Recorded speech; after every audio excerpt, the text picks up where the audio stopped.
আলহামদুলিল্লাহ রবিল আলমিন ওসল্লাল্লাহু ওয়াসাল্লাম আলা নবীনা মুহাম্মাদিন ওয়া আলা আলিহি ওয়া সাহবিহি আজমাইন। আমাদের আজকের আলোচনার টাইটেল হচ্ছে গুনাহ পরিত্যাগের 7টি বিরাট উপকারিতা।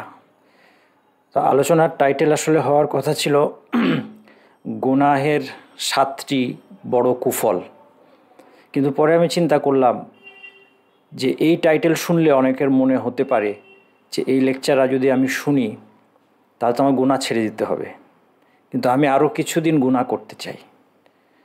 তা সেই জন্য কুফল শব্দটাকে পাল্টে আমি এটাকে আলোচনাটাকে অন্য দিক থেকে করছি, যে উপকারিতা, যেন আমরা এই আলোচনাটা শুনতে উৎসাহী হই, যে গুনাহ পরিত্যাগের মধ্যে যে আমাদের বিরাট কল্যাণ রয়েছে সেটা জেনে আমরা যেন গুনাহ ছেড়ে দিতে পারি। বর্তমান সময়ে একটা বড় মুসিবত হচ্ছে পাপ কাজ করা সহজ হয়ে গিয়েছে অন্যান্য আগের অতীতের অনেক সময়ের তুলনায়। আমি আপনাদেরকে 2টা উদাহরণ দিব। আল্লাহ রসুল সাল্লাল্লাহু আলাইহি সাল্লাম বলেছেন, মান আতা কাহিনান আও আররাফান ফাসাদ্দাকাহু বিমা ইয়াকুল ফাকাদ কাফারা বিমা উনজিলা আলা মুহাম্মাদিন সাল্লাল্লাহু আলাইহি ওয়াসাল্লাম। কেউ যদি কোনো জ্যোতিষীর কাছে আসে, সে যা বলে এটা বিশ্বাস করে, তাহলে নবী মুহাম্মদ সাল্লাল্লাহু আলাইহি ওয়াসাল্লামের উপর যেটা অবতীর্ণ হয়েছে সেই ওয়াহির প্রতি সে কুফরি করলো, অর্থাৎ সে অবিশ্বাসী হয়ে যাবে। যদি কেউ জ্যোতিষী বা গণকের কাছে আসে এবং তার কথা বিশ্বাস করে। অন্য হাদিসে রাসূলুল্লাহ সাল্লাল্লাহু আলাইহি ওয়াসাল্লাম বলেছেন, মান আতা আররাফান ফাসাআলাহু আন শাইইন লাম ইউকবাল লাহু সালাতুন 40 লাইলা। কেউ শুধুমাত্র যদি কোনো জ্যোতিষীর কাছে আসে এবং তাকে প্রশ্ন করে, শুধু প্রশ্ন করেছে, তাকে বিশ্বাস করা না করা পর্যায়ে এখনও আসেনি, তার কাছে এসে শুধুমাত্র কিছু জিজ্ঞেস করেছে, কৌতূহলবশত কিছু জানতে চেয়েছে, তার 40 দিনের সালাত কবুল হবে না। আমার বাসায় একটা ডিভাইস থেকে খুব জোরে আওয়াজ আসছে, আমি এটাকে কমানোর জন্য অনুরোধ করছি। আমার বাসায় যে ডিভাইস থেকে অনেক জোরে আওয়াজ আসছে, এই আওয়াজটা অনুগ্রহ করে কমিয়ে দিন। তাহলে এই যে শেষ হাদিসটা আমরা দেখলাম, সেখানে বলা হচ্ছে, মান আতা আররাফান ফাসাআলাহু আন শাইইন লাম তুকবাল লাহু সালাতুন 40 লাইলা। শুধুমাত্র জ্যোতিষীর কাছে এসে কোনো কিছু জিজ্ঞেস করার জন্য 40 দিনের সালাত কবুল হবে না, কিন্তু নামাজ পড়তে হবে। এই 40 দিনের নামাজ মাফ এরকম না, তাকে নামাজ পড়তে হবে, কিন্তু সেই নামাজের সওয়াব পাবে না। যেন কুফরির দিকে মানুষ না যায়, এ ব্যাপারে মানুষকে সতর্ক হওয়ার জন্য এই কঠিন বিধান দেওয়া হয়েছে। এটা মানুষকে শিরকি কুফরি থেকে বাঁচাবে এই জন্য। কিন্তু বর্তমান সময়ে এই গুনাহ করার জন্য জ্যোতিষী গণকের কাছে যেতে হয় না। আমরা ছোটোবেলায় আমরা আমাদের বাসায় পত্রপত্রিকা আসলে, দৈনিক পত্রিকা আসলে অথবা কোনো ম্যাগাজিন আসলে প্রথমেই আমরা রাশিফল দেখতাম। দেখেন, এটাও কিন্তু কৌতূহল নিয়ে আররাফ অর্থাৎ জ্যোতিষী গণকদের কথা শোনার সমতুল্য, এবং এর জন্য আমাদের কারো কাছে যেতে হতো না। এই রাশিফল আমাদের ঘরে চলে আসতো। তখন আমরা ছোট থাকতে, তখন সেই ইন্টারনেটের যুগ নয়, তখন কম্পিউটারের যুগ না, তখন মোবাইলের যুগ না। আর এখন এই মোবাইল নামক মুসিবতের কারণে আমাদের জন্য এই কাজগুলো আরও কত সহজ হয়ে গিয়েছে। আরেকটা উদাহরণ দিব আমি। উকবাত ইবনে আমির রাদিয়াল্লাহু আনহু তিনি বলছেন, কুলতু ইয়া রাসূলুল্লাহ মান নাজাহ, হে আল্লাহর রাসূল, মুক্তির উপায় কি? রাসূলুল্লাহ সাল্লাল্লাহু আলাইহি ওয়াসাল্লাম বলেন, ক্বালা আমসিক আলাইকা লিসানাক ওয়ালিয়াসাকা বাইতুক ওয়াবকি আলা খাতিআতিক। 3টা পরামর্শ তাকে দিলেন মুক্তির জন্য। 1 নম্বর, জিহ্বাটাকে সংযত রাখো, জিহ্বাকে নিরস্ত করো, কন্ট্রোলে রাখো, কথা কম বলো। মান কানা ইউমিনু বিল্লাহি ওয়াল ইয়াউমিল আখির ফালিয়াকুল খায়রান আও লিয়াসমুত। যে আল্লাহ আখিরাতে বিশ্বাস করে সে ভালো কথা বলবে, অন্তত চুপ থাকুক। এই একটা গোল্ডেন প্রিন্সিপাল আমরা যদি অ্যাপ্লাই করতে পারতাম, আমরা আমাদের জিহ্বার কত গুনাহ থেকে আমরা বেঁচে যেতে পারতাম। কিন্তু আমরা কথা বেশি বলি, আমরা অনেক কথা বলতে চাই। এবং আমরা ভালো কথা ছাড়াও ইভেন এই হাদিসের মধ্যে রাসূলুল্লাহ সাল্লাল্লাহু আলাইহি ওয়াসাল্লাম নিউট্রাল কথাগুলিও বলতে যেন নিরুৎসাহিত করেছেন, যেগুলো আমাদেরকে গুনার দিকে নিয়ে যেতে পারে। দ্বিতীয় যে অ্যাডভাইসটা, এটাই উপরেই আমি মূলত এই অ্যাডভাইসটা বলার জন্য হাদিস নিয়ে এসেছি। ওয়ালিয়াসাকা বাইতুক, তোমার ঘর যেন তোমার যথেষ্ট হয়। তাহলে একটা সময় ছিল, এই দ্বিতীয় আর তৃতীয়টা হচ্ছে ওয়াবকি আলা খাতিয়াতিক, তোমার গুনার জন্য তুমি ক্রন্দন করো। আমি দ্বিতীয়টা নিয়ে কথা বলবো, যে একটা সময় ছিল যে ঘরের মধ্যে কেউ দরজা জানালা লাগিয়ে বসে থাকলে সে গুনাহ থেকে নিরাপদ ছিল। কিন্তু আজকে ঠিক যেন বিষয়টা উল্টে গিয়েছে। একটা মানুষ যখন তার ঘরের দরজাটা লাগিয়ে দেয়, একাকী হয়ে যায়, ঘরের দরজাটা লাগিয়ে দেয়, নিরাপদ হওয়ার পরিবর্তে তার সামনে আজকে সমস্ত ফাহিশা অথবা গীবত, চগলখুরি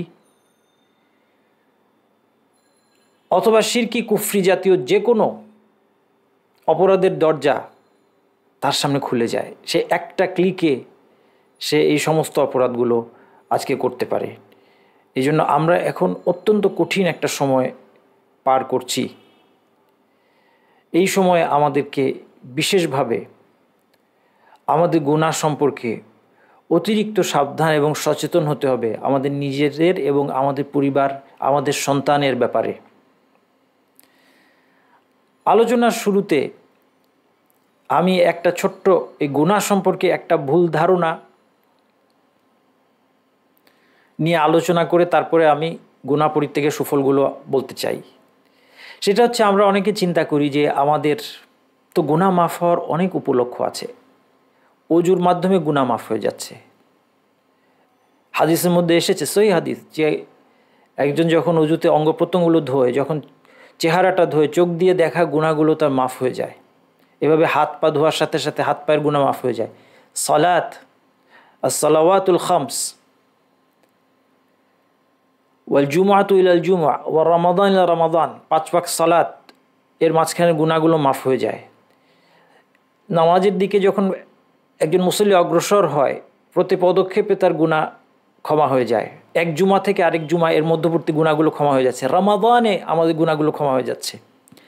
এরপরে নফল রোজাগুলো আছে, সামনে আসছে আরাফার রোজা, 2 বছরের গুনাহ মাফ হয়ে যাবে ইনশাআল্লাহ। আশুরার রোজায় পূর্ববর্তী 1 বছরের গুনাহ মাফ হয়ে যাবে। তাহলে এবং বিভিন্ন আযকার আছে, যেমন মান ক্বালা সুবহানাল্লাহি ওয়া বিহামদিহি ফি ইয়াউমিন মিআতা মাররা, দিনের মধ্যে একবার সুবহানাল্লাহি ওয়া বিহামদিহি, 5 মিনিটও লাগে না বলতে, সুবহানাল্লাহি ওয়া বিহামদিহি, সুবহানাল্লাহি ওয়া বিহামদিহি, সুবহানাল্লাহি ওয়া বিহামদিহি 100 বার, হুত্তাত খাতায়াহু ওয়া ইন কানাত মিথলা জাবাদিল বাহর, তার সমস্ত গুনাহ মাফ হয়ে যাবে, যদিও বা সেই গুনাহগুলো সমুদ্রের ফেনা পরিমাণ হয়। তাহলে একটু গুনাহ চালিয়ে গেলে ক্ষতি কি? অনেকে আমরা ভাবি যে তাহলে আমরা কিছু গুনাহ করে যাব, কত গুনাহ আর করবো আমি, আমার এতগুলো উপলক্ষ আছে গুনাহ মাফের, আমার গুনাহ মাফ হয়ে যাবে, আমি সব গুনাহ করব না। কেউ কেউ ভাবে যে আমি সব গুনাহ করব না, আমি একটা গুনাহ আমার আছে, এটা আমি না হয় নাই ছাড়লাম, এই কাজটা না হয়। সবাই একটু চিন্তা করে দেখেন, কারণ আমাদের মনের কথাগুলো আলহামদুলিল্লাহ আল্লাহ সুবহানাহু ওয়া তাআলা যে আমাদের অন্তর দিয়ে ঢেকে রেখেছেন আমাদের মনের কথাগুলো, এটা আল্লাহ তাআলা অনেক বিরাট একটা রহমত। শুধু আল্লাহ জানেন, মানুষ জানে না। যদি মানুষ জানতো তাহলে আমার অন্তরের মধ্যে মানুষ আসলে কি দেখতো। আমার চেহারা দেখে তো অনেক মানুষ আমাকে রেসপেক্ট করে, কিন্তু আমার অন্তরটা যদি তারা দেখতো, আল্লাহ সুবহানাহু ওয়া তাআলার রহমত, যে অন্তরটাকে আল্লাহ ট্রান্সপারেন্ট করে দেন নাই। এই অন্তরের মধ্যে যে কি পোকামাকড়, সাপ বিচ্ছু বসবাস করছে, এটা যে মানুষ দেখতে পাচ্ছে, আল্লাহ ঢেকে রেখেছেন, এটা চিন্তা করার বিষয়। যেটা আল্লাহর অনেক বড় নিয়ামত। আল্লাহর আসবাগা আলাইকুম নিআমাহু যাহিরাতাও ওয়া বাতিনা, আল্লাহ তাআলা তোমাদের উপর তার নিয়ামত ঢেলে দিয়েছেন, প্রকাশ্য এবং গোপন, কত নিয়ামত। এটা আমি মনে করি এটা সূক্ষ্ম নিয়ামত, যে আমাদের অন্তরটা ট্রান্সপারেন্ট না। আপনারা সবাই ভেবে দেখেন, আমি তো আপনারটা দেখতে পাচ্ছি না, আপনি আমারটা দেখতে পাচ্ছেন না। আমরা সবাই ভেবে দেখি যে আমরা কি এই গুণাগুলো আছে না, যেগুলো আমি ভাবছি এখন যে আমি এটা চালিয়ে যাই, আর কিছু অসুবিধা নাই, কারণ এতগুলো উপলক্ষ আছে। হোক না, আমি না হয় একটু কিছু হারাম জিনিস দেখলামই, সমস্যা নাই তো, আমার তো অজুর মাধ্যমে মাফ হয়ে যাবে, সালাতের মাধ্যমে মাফ হয়ে যাবে। আমি না হয় আমার উপার্জনের একটা অংশ একটু হারাম থাকলে অসুবিধা নাই, কিছু হারাম উপার্জন করি, আমার দুনিয়াতেও কিছু লাভ হবে, উপকার হবে, আর ওইদিকে আমি নামাজ পড়বো, উমরা করে নিব, উমরা থেকে উমরার মধ্যেও সমস্ত গুনাহ মাফ হয়ে যায়, উমরা করে নিব, হজ করে নিব। এই চিন্তা ভাবনাটা আমাদের মধ্যে আছে, এবং এই জন্য একটা দুষ্টু কবি সে এই চিন্তাটাই প্রকাশ করেছে, আমাদের এই মনের কথাটা সে বলে দিয়েছে। একটা দুষ্টু কবি সে বলছে, ওয়াকাসসির মাস্তাতা'তা মিনাল খাতায়া ইযা কানাল কুদুমু আলা কারীমি, যত খুশি গুনাহ করতে থাকো, যদি শেষমেশ যার কাছে তুমি উপস্থিত হবে তিনি যদি করিম হন, তিনি মহানুভব যদি হয়েই থাকেন, তাহলে যত বেশি গুনাহ করতে পারো করতে থাকো। কত কত কত বড় একটা শয়তানি কথা বলেছে দেখেন। কিন্তু এক্ষেত্রে আমাদের মনে রাখতে হবে যে এখানে এই যে কাজগুলো যার মধ্যে গুনাহগুলো মাফ হয়, এটা হচ্ছে গুনাহ মাফের একটা সাবাব। ধরা যাক 5 ওয়াক্ত সালাত, অথবা ধরা যাক রমাদানের রোজা, অথবা আরাফার রোজা, অথবা অজু, এই প্রত্যেকটা গুনাহ মাফের এটা একটা সাবাব, একটা উপলক্ষ। একটা মূলনীতি মনে রাখতে হবে যে কোনো একটা সাবাব বা উপলক্ষ পাওয়া গেলেই সেটা ঘটবে এমন না, এটা পাওয়া গেলেই ঘটবে এমন না। যেমন আমার মাথা ব্যথা যাওয়ানোর একটা কারণ হচ্ছে প্যারাসিটামল খাওয়া, কিন্তু মাথা ব্যথার এমন একটা উৎস থাকতে পারে যে প্যারাসিটামল খেলে এই মাথা ব্যথাটা যাবে না। অনেক সময়টা হয়, অনেক ধরনের মাথা ব্যথা আছে, অনেক ধরনের ব্যথা আছে যে প্যারাসিটামল খেলেও সেটা গেল না, কারণ সেখানে কোনো একটা বাধা উপস্থিত আছে মাথা ব্যথা যাওয়ার, অথবা আরও কোনো কিছু সাথে করতে হবে, তাহলে সেই ব্যথাটা আমার যাবে, সেই রোগটা আমার সারবে। ঠিক শরীয়তের বিষয়গুলো এরকম। এই জন্য এই হাদিসের পুরোটা যদি আমরা দেখি, এখানে আরেকটা কন্ডিশন দিয়ে দেওয়া হয়েছে, সালাওয়াতুল খামস ওয়াল জুমাতুল জুমা রমাদান, এটা হচ্ছে মূলনীতি, যেটা গুনাহ মাফের মূলনীতি, যে 5 ওয়াক্ত নামাজ, তারপরে জুমা, তারপর রমাদান, এগুলো মুকাফিরাতুন মা বাইনাহুন্না, এর মধ্যবর্তী যে গুনাহগুলো সেগুলোর কাফারা হবে ইযা ইজতানাবাল কাবাইর, যদি কবিরা গুনাহ থেকে বেঁচে থাকে। তাহলে কবিরা গুনাহ থেকে বেঁচে থাকা এবং এই সমস্ত উপলক্ষ, নামাজ, রোজা ইত্যাদি, এগুলো একসাথ হয়ে গুনাহ মাফ করার ক্ষেত্রে যথেষ্ট শক্তিশালী হবে আশা করা যায়। কিন্তু এখানে একটা লক্ষণীয় বিষয় যে কেউ যদি সগীরা গুনাহ, যেটাকে আপাত দৃষ্টিতে সগীরা গুনাহ মনে হচ্ছে, কিন্তু যখন একজন এটা ক্রমাগত করতে থাকে, অথবা বেপরোয়াভাবে অথবা নির্লজ্জভাবে করতে থাকে এটাই, এবং তার মনের মধ্যে যদি এই ধরনের কোনো নিয়ত থাকে আমি এটা চালিয়ে যাব, এটাকে সে তুচ্ছতাচ্ছিল্য করে, তাহলে এটা খুব সাংঘাতিক গুনায় পরিণত হতে পারে। এবং আলেমরা এই জন্য কবিরা গুনার লিস্টের মধ্যে একটা কবিরা গুনাহ ঢুকেছে, হচ্ছে আল ইসরার আলা সাগাইর।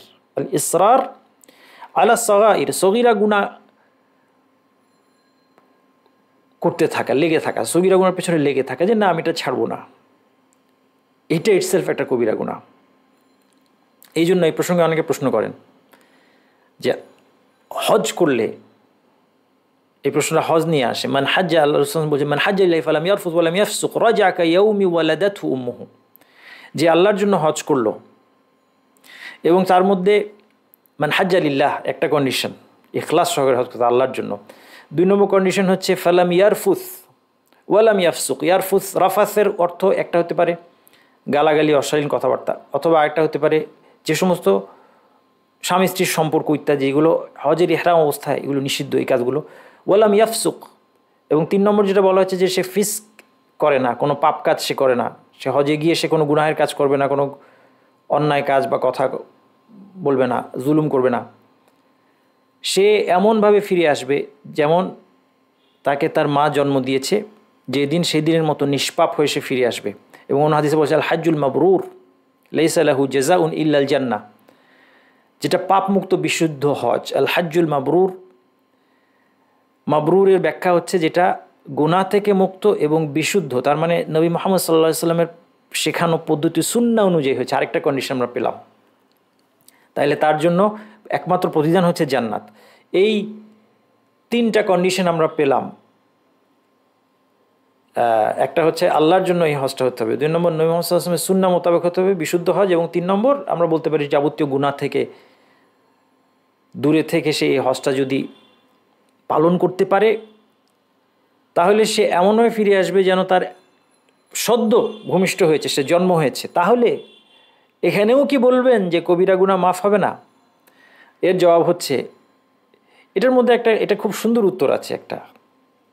আমাকে আগেই প্রশ্নটা করা হয়েছে, আমি হয়তো উত্তরটা খুব সুন্দরভাবে দিতে পারিনি আমার এখন মনে হয়, কিন্তু আমি এখন একটা সুন্দর উত্তর দিয়ে দিচ্ছি। প্রথম কথা হচ্ছে যে হ্যাঁ, এই কন্ডিশন ফুলফিল করে গিয়ে যদি হজ করতে পারে তার কবিরা এবং সগীরা সমস্ত গুনাহ মাফ হয়ে যাবে। কিন্তু এইবার দেখেন, এবার আসেন যে একজন লোক হজ করছে, হজ করার সময় সে দাড়ি শেভ করা বন্ধ করে দিয়েছে। তার নিয়ত হচ্ছে যে আমি ফিরে গিয়ে আবার দাড়ি শেভ করব। একজন মহিলা হজ করছেন, তিনি হজ করার সময় ফুল হিজাবের সাথে হজ করছেন, কিন্তু তার ইচ্ছা আছে যে ঠিক আছে হজ করে ফিরে যাওয়ার পরে একটু অত বেশি আগের মতো সাজগোজ করব না, অত বেশি আগের মতো বেপরদা চলাফেরা করব না, মাথায় একটু কাপড় টানবো, কিন্তু একটু লিপস্টিক দিব, একটু মেকআপ দিব। হ্যাঁ, দুটো এক্সাম্পল দিলাম, আপনারা কেউ ব্যক্তিগতভাবে এবং মনে কষ্ট নিয়েন না। এই ধরনের চিন্তাভাবনা আমরা করি, এটা 2টা উদাহরণ দিলাম। কেউ চিন্তা করছে সে ধূমপাই, না হজের মধ্যে আমি ধূমপান করব না, কিন্তু হজটা শেষ করার সাথে সাথে তার প্রথম অপেক্ষা করছে সে আগ্রহ নিয়ে যে হজ শেষ করার পরে কখন সিগারেটটার প্রথম টানটা দিব, এই মুহূর্তটা আমার জন্য হবে একটা আনন্দের মুহূর্ত, মানে জেল মুক্তির মতো হবে। এই যে নিয়তটা, আপনি কি জানেন যে এই নিয়তটা ইটসেলফ আপনার গুনাহ? এই নিয়তটা মনের মধ্যে পোষণ করা, অনেকের ধারণা আছে যে নিয়ত থাকলে গুনাহ হয় না, এটা ঠিক না কথাটা। শুধুমাত্র নিয়তের কারণে গুনাহ হবে যদি দৃঢ় সংকল্প হয় অন্যায় কাজের। চোর মই লাগিয়ে দিয়েছে দেওয়ালের মধ্যে, এই সময় পুলিশ আসার কারণে সে চুরি করতে পারে নাই, তার মনের মধ্যে দৃঢ় সংকল্প ছিল সে চুরি করবে, তার চুরির গুনাহ হবে। তাহলে এই যে নিয়তটা অন্তরের মধ্যে হজ করার সময়, আল্লাহ জানেন, মানুষ জানে না কারণ অন্তরটা ট্রান্সপারেন্ট না, আল্লাহ জানেন এই নিয়তটা থাকাটা ইটসেলফ গুনাহ। এই জন্য এই হজটা হজ্জুল মাবরুর হয়নি। যেই হজটা করে আসলে সদ্য ভূমিষ্ঠ হওয়ার মতো গুনাহমুক্ত হওয়া যাবে, সেই হজ এটা হয়নি, এটা পাপমুক্ত একটা বিশুদ্ধ হজ হয়নি। তো সেই জন্য আমরা বলবো যে হ্যাঁ, এই কন্ডিশনগুলি যদি ফুলফিল করে, তার মানে এই হজটা তারই হবে যে সত্যি অন্তর থেকে সংকল্প করেছে যে হজের মধ্যে তো সে পাপ থেকে বিরত থাকছেই, আর অন্তরের মধ্যে সে সংকল্প করেছে যে আর কোনো দিন গুনাহের দিকে ফিরে যাবে না, একমাত্র তারই এটা হওয়া সম্ভব। আসেন আমরা এবার 7টা সুফল দেখব, গুনাহ পরিত্যাগের সুফল। গুনাহের কুফল সরাসরি আমরা বলবো না, গুনাহ পরিত্যাগের সুফল। 1 নম্বর সুফল, অবশ্যই জাগতিক সুফলটাই বলি, কারণ মানুষ জাগতিক সুফল নিয়েই আগে চিন্তিত। আমি যদি বলি যে 1 নম্বর গুনাহ পরিত্যাগের সুফল হিসেবে জান্নাত পাবেন, তাহলে অনেকেরই মনে হবে এটা তো সবাই জানে। গুনাহ ছেড়ে দিলে যে আমি জান্নাত পাবো, আমি গুনাহ ছেড়ে দিলে যে জাহান্নাম থেকে বাঁচতে পারবো, এটা কে না জানে?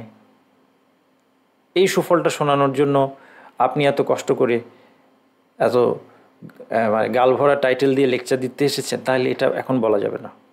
এই জন্য প্রথম যেই সুফল, গুনাহ ছেড়ে দিলে রিজিকে বরকত চলে আসবে, আল্লাহ তাআলা রিজিকের দরজা খুলে দিবেন এবং সুখ শান্তি চলে আসবে জীবনে। হ্যাঁ, এইবার একটু নড়ে চড়ে বসা যেতে পারে, এবং সরাসরি আল্লাহ সুবহানাহু ওয়া তাআলা, এটা কোরআনের মধ্যে কোনো ঘুরিয়ে পিছিয়ে না, সরাসরি বলা হয়েছে। নূহ আলাইহিস সালাম তার জাতিকে দাওয়াত দেওয়ার সময় এই কথাটাগুলো বলেছিলেন, ফাকুলতু ইস্তাগফিরু রাব্বাকুম ইন্নাহু কানা গাফফারা। আমি বলেছি তোমরা তোমাদের রবের কাছে ক্ষমা চাও, তিনি অত্যন্ত ক্ষমাশীল। ক্ষমা চাইলে কি হবে? ইউরসিলিস সামাআ আলাইকুম মিদরারা, তোমাদের উপর তিনি মুষলধারে বৃষ্টি বর্ষণ করবেন। আজকে আমরা গরমে অতিষ্ঠ, এই আয়াতের মধ্যে সমাধান আছে।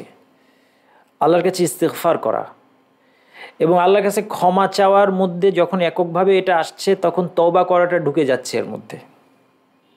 ইস্তিগফার এবং তওবার মধ্যে একটু পার্থক্য আছে, এই পার্থক্যটা জানা উচিত। এই পার্থক্যটা অত্যন্ত গুরুত্বপূর্ণ। ইস্তিগফার আর তওবা এক জিনিস না। ইস্তিগফার হচ্ছে আল্লাহর কাছে মাফ চাওয়া, আল্লাহ ক্ষমা করে দেন, এর মধ্যে দুইটা অর্থ নিহিত আছে। ক্ষমা করে দেওয়ার মানে মিগফার থেকে এটা আসছে।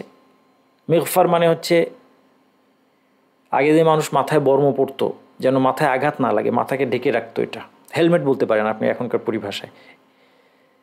এটা হচ্ছে গুনাহকে ঢেকে রাখবে, মানুষ যেন না জানে। আমি যখন বলছি আস্তাগফিরুল্লাহ, আমি আল্লাহর কাছে ক্ষমা চাচ্ছি যে আল্লাহ আমার গুনাহটা ঢেকে রাখেন দুনিয়া এবং আখিরাতে, এবং আমাকে মাফ করে দেন, এটা যেন আমাকে শাস্তি দিয়েন না। এই দুইটা এর মধ্যে অন্তর্ভুক্ত। কিন্তু এটা তওবা না। তওবা হচ্ছে তিনটা জিনিসের নাম। এটা মনে রাখার খুব সুন্দর বিষয় আছে। তওবার মধ্যে তিনটা জিনিস আছে, একটা অতীতের সাথে, একটা বর্তমানের সাথে, আর একটা ভবিষ্যতের সাথে কানেক্টেড।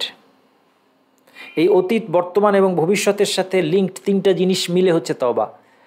অতীতের সাথে কানেক্টেড জিনিসটা কি? নাদাম, অনুশোচনা।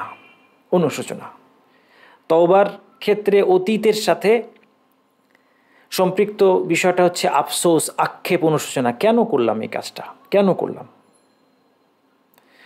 বর্তমানের সাথে লিঙ্কড বিষয়টা হচ্ছে ইকলাহ,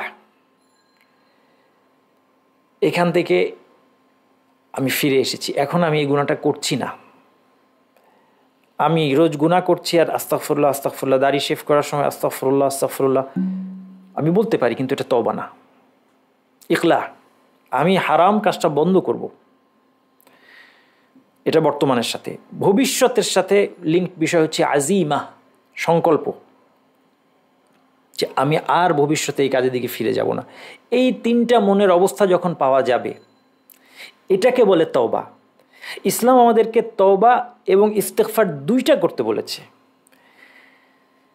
কেউ যদি তওবা করে ইস্তিগফার না করে, এর মধ্যে কিছুটা অপূর্ণতা থাকছে, কিন্তু এটা সেকেন্ড পজিশনে। তওবা এবং ইস্তিগফার হচ্ছে মূল লক্ষ্য এবং এক নম্বর স্ট্যাটাস, এবং এটাই কাম্য, তওবা এবং ইস্তিগফার। আমি তওবা করার পরে তারপরে আবার বারবার আল্লাহর কাছে মাফ চাইব, আমি বারবার তওবাকে রিনিউ করব এবং বারবার আমি আল্লাহর কাছে আবার মাফ চাইব, আস্তাগফিরুল্লাহ ওয়া আতুবু ইলাইহি, আস্তাগফিরুল্লাহ ওয়া আতুবু ইলাইহি, বারবার। দুই নম্বর হচ্ছে কেউ যদি তওবা করে ইস্তিগফার সাথে নাও থাকে, তাহলেও তওবার দ্বারা তার গুনাহ মাফ হয়ে যাবে, এটা আমরা আশা করতে পারি। কিন্তু কেউ যদি শুধু ইস্তিগফার করে, আস্তাগফিরুল্লাহ আস্তাগফিরুল্লাহ সে বলছে, কিন্তু আসলে সে গুনাহটা ছাড়ে নাই, মনের মধ্যে তার আছে যে আমি আবার এই গুনাহটা করব, সে তওবা করে নাই, সে তওবা করে নাই। এই ইস্তিগফার তার কোনো কাজে আসবে না এটা বলা যায় না। এই ইস্তিগফারও তার কাজে আসতে পারে, কিন্তু এটা কাম্য নয়। এবং এটা অনেক সময় আত্মপ্রবঞ্চনা হতে পারে। একজন মনে করলো যে আমি তো দিনের মধ্যে 1000 বার 100 বার ইস্তিগফার করছি, আমার আর তওবার প্রয়োজন নেই, এটা আত্মপ্রবঞ্চনা। এটা আত্মপ্রবঞ্চনা হতে পারে। বরং আমাদের মনের মধ্যে এই টার্গেটই রাখতে হবে যে আমার গুনাহ থেকে বের হয়ে আসতে হবে। অবশ্যই আমাকে গুনাহ থেকে বের হয়ে আসতে হবে অনুতপ্ত হয়ে, এবং ভবিষ্যতে ফিরে না যাওয়ার দৃঢ় সংকল্প নিয়ে। এটাই হচ্ছে আমাদের টার্গেট। কিন্তু যখন ইস্তিগফার শব্দটা কোনো টেক্সটের মধ্যে এককভাবে আসে, এটার মধ্যে তওবা ইনক্লুডেড। সুতরাং যখন আল্লাহ এখানে বলছেন যে নূহ আলাইহিস সালাম বলেছেন ইস্তাগফিরু রাব্বাকুম, তোমাদের রবের কাছে ইস্তিগফার করো, এর মধ্যে তওবা ইনক্লুডেড, অর্থাৎ তওবা করো এরপরে ক্ষমা চাও আল্লাহর কাছে। তাহলে কি হবে? গুনাহ পরিত্যাগ করলে কি হবে? ইউরসিলিস সামা আলাইকুম মিদরারা, তিনি আকাশ থেকে মুষলধারে বৃষ্টি দিবেন। ওয়া ইউমদিদকুম বিআমওয়ালি ওয়া বানিন, তোমাদের সম্পদ বাড়িয়ে দিবেন। আপনি আর কি চান? সম্পদের পিছনে আমরা তো সবাই ছুটছি, আমরা সবাই সম্পদ চাই, আমরা সবাই সম্পদ ভালোবাসি। সম্পদের ভালোবাসায় কোনো দূষণীয় কিছু না, কিন্তু সেটা দিয়ে আমার পরীক্ষা হবে। আল্লাহ সুবহানাহু ওয়া তাআলা এখানে এটা প্রমিসটা জানিয়ে দিচ্ছেন যে তুমি যদি গুনাহ ছেড়ে দাও, তোমার সম্পদ বাড়িয়ে দিব। ওয়া বানিন, সন্তান সন্ততিতে বরকত হবে, সন্তান সন্ততি বাড়িয়ে দিবেন আল্লাহ। ওয়াজআল লাকুম জান্নাতিন, তোমাকে জান্নাত দিবেন। কোন জান্নাত? আখিরাতেরটা না, দুনিয়ারটা বলা হচ্ছে। দুনিয়ার জান্নাত, বাগান, বাগ বাগিচা, উদ্যান, সুন্দর জায়গা, ওয়াইয়াজআল লাকুম আনহারা, নদ নদী ঝর্ণা, ন্যাচারাল রিসোর্স আল্লাহ দিয়ে দিবেন যদি আমরা ইস্তিগফার করি। আল্লাহ তাআলা বলছেন ওয়ালাউ আন্না আহলাল কুরআ আমানু ওয়াত্তাকাউ, যদি যে জনপদগুলোকে ধ্বংস করে দেওয়া, জাতিগুলোকে তাদের ঘটনা বলার পর আল্লাহ তাআলা সূরা আরাফে বলছেন এদেরকে আল্লাহ ধ্বংস করে দিয়েছে তাদের পাপের কারণে, কিন্তু যদি তারা ঈমান আনত এবং তাকওয়া অবলম্বন করত। তাকওয়ার মধ্যে মনে রাখবেন অলওয়েজ, তাকওয়া মানে আত্মরক্ষা করা আল্লাহর থেকে। আত্মরক্ষা কী দিয়ে করবেন? আল্লাহর কাছ থেকে, গুনাহ ছেড়ে দেওয়ার মাধ্যমে, আল্লাহর শাস্তি থেকে আত্মরক্ষা, আল্লাহর ক্রোধ থেকে আত্মরক্ষা, এটাই তাকওয়া। তাহলে যদি তারা তাকওয়া অবলম্বন করতো, গুনাহ ছেড়ে দিত, কি হতো? লা ফাতাহনা আলাইহিম বারাকাতিন মিনাস সামাই ওয়াল আরদ, আসমান এবং জমিনের বরকতগুলো তাদের জন্য উন্মুক্ত করে দেয়া হতো। এই জন্য সবসময় ভালো কাজ করা, তওবা করা, এগুলো মানুষ পৃথিবীতে ইমিডিয়েট বেনিফিট পায়। মান আমিলা সালিহান মিন যাকারিন আও উনসা ওয়া হুয়া মুমিনুন ফালানুহয়িন্নাহু হায়াতান তাইয়্যিবা, এবং আল্লাহ অনেক সময় এই ইমিডিয়েট বেনিফিটটা আগে উল্লেখ করেছেন। যেমন এই আয়াতে যে কোনো পুরুষ এবং নারী ভালো কাজ করবে ঈমান সহকারে, তাকে উত্তম জীবন দান করব। মুফাসসিরগণ বলেছেন এই উত্তম জীবন হচ্ছে দুনিয়াটা, এরপরে ওয়ালানাজিয়ান্নাহুম আজরাহুম বিআহসানি মা কানু ইয়ামালুন, আর সর্বোত্তম আমলের প্রতিদান তাদেরকে দেওয়া হবে, অর্থাৎ জান্নাত। এটা হচ্ছে আখিরাতেরটা। মান সাররাহু আন ইউবসাতা লাহু ফি রিজকিহি ওয়া ইউনসা লাহু ফি আসারিহি ফালিয়াসিল রাহিমা। এরপর ভালো কাজের বিনিময়ে অনেক আপনি এভিডেন্স পাবেন কোরআন এবং হাদিসে। যেমন যে হাদিসটা বললাম যে যার রিজিক বৃদ্ধি করতে চায় এবং তার আয়ু বৃদ্ধি হোক, দীর্ঘ জীবন চায়, সে যেন আত্মীয়তার সম্পর্ক রক্ষা করে। সুবহানাল্লাহিল আযীম। মানুষ এখন উল্টা কাজ করে, মানুষ রিজিক কমে যাবে এই ভয়ে সে আত্মীয়তার সম্পর্ক ছিন্ন করে, নিজের পায়ে কুড়াল মারার মতো। অথচ আত্মীয়তার সম্পর্ক রক্ষা করলে আল্লাহ তাআলা রিজিক বাড়িয়ে দিবেন, এবং আত্মীয়তার সম্পর্ক রক্ষা করার মধ্যে আত্মীয়র উপর স্পেন্ড করা ইনক্লুডেড। সেই জন্য যেন কেউ আত্মীয়র জন্য স্পেন্ড করতে ভয় না পায়, বিশেষত যেখানে তার জন্য বাধ্যতামূলক, তার কোনো আত্মীয় দরিদ্র, তার জন্য স্পেন্ড করা তার জন্য বাধ্যতামূলক হয় যদি, এই রুলগুলো আমাদের জানা দরকার। সেই অবস্থায় সে যেন হেজিটেট না করে যে তার উপর ব্যয় করলে হ্যাঁ আমার সঞ্চয় কমে যাবে, আমার বউ বাচ্চা কী হবে, এই চিন্তা যেন না করে, কারণ আল্লাহ তার রিজিক বাড়িয়ে দেবেন, আয়ু বাড়িয়ে দিবেন। গেল 1 নম্বর। 2 নম্বর আসেন, গুনাহ পরিত্যাগ করলে দ্বীনের ইলমের পথ খুলে যাবে, দ্বীনের ইলম অর্জন হবে যদি গুনাহ পরিত্যাগ করেন। আল্লাহ তাআলা বলছেন, কোরআনে এটার দলিল আছে, ওয়াত্তাকুল্লাহ ওয়া ইউআল্লিমুকুমুল্লাহ, আল্লাহকে ভয় করো, আল্লাহ তোমাদেরকে শেখাবেন। তাকওয়া, এবং তাকওয়া আর গুনাহ ছেড়ে দেওয়া খুব কাছাকাছি। তাকওয়া অবলম্বন করা মানে অবশ্যই আল্লাহর অবাধ্যতা পরিত্যাগ করা। আল্লাহ তাআলা বলছে ওয়াত্তাকুল্লাহ ওয়া ইউআল্লিমুকুমুল্লাহ, আল্লাহকে ভয় করো, আল্লাহ তোমাদেরকে শেখাবেন। ইমাম কুরতুবী বলছেন রাহমাতুল্লাহ আলাইহি, তার তাফসীরের মধ্যে বলেছেন এটা হচ্ছে ওয়া'দুন মিনাল্লাহি তাআলা বিআন্না মান ইত্তাকাহু আল্লামা। ইমাম কুরতুবী বলছেন যে এটা হচ্ছে আল্লাহর পক্ষ থেকে প্রতিশ্রুতি, যে আল্লাহকে ভয় করবে আল্লাহ তাকে শেখাবেন, আল্লাহ তাকে দ্বীনের জ্ঞান বুঝ দান করবেন। তাহলে আমরা যারা দ্বীনের জ্ঞান অর্জন করতে চাই, আমাদের অবশ্যই গুনাহ পরিত্যাগ করা উচিত। ইমাম ইবনুল কাইয়্যিম রাহমাতুল্লাহ আলাইহি তার আদ-দা ওয়াদ দাওয়া বইতে, এই বইটা তিনি মূলত গুনাহের কুফলের উপর লিখেছেন। আদ-দা ওয়াদ দাওয়া, দা হচ্ছে অসুখ আর দাওয়া হচ্ছে মেডিসিন, অসুখ এবং মেডিসিন।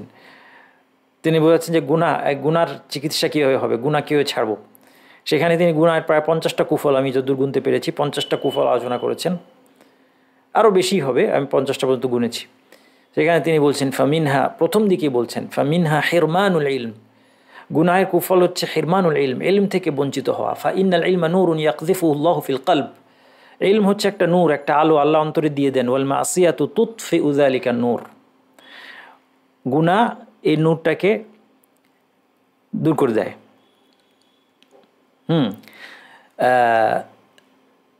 তারপরে ইমাম শাফির কথা বলছেন, লাম্মা জালাসা শাফিঈ বাইনা ইয়াদাই মালিক, ইমাম মালিক রহমতুল্লাহ আলাইহির কাছে শিখতে গিয়েছেন, দিন শিখতে গিয়েছেন। আজাবাহু মা রাআ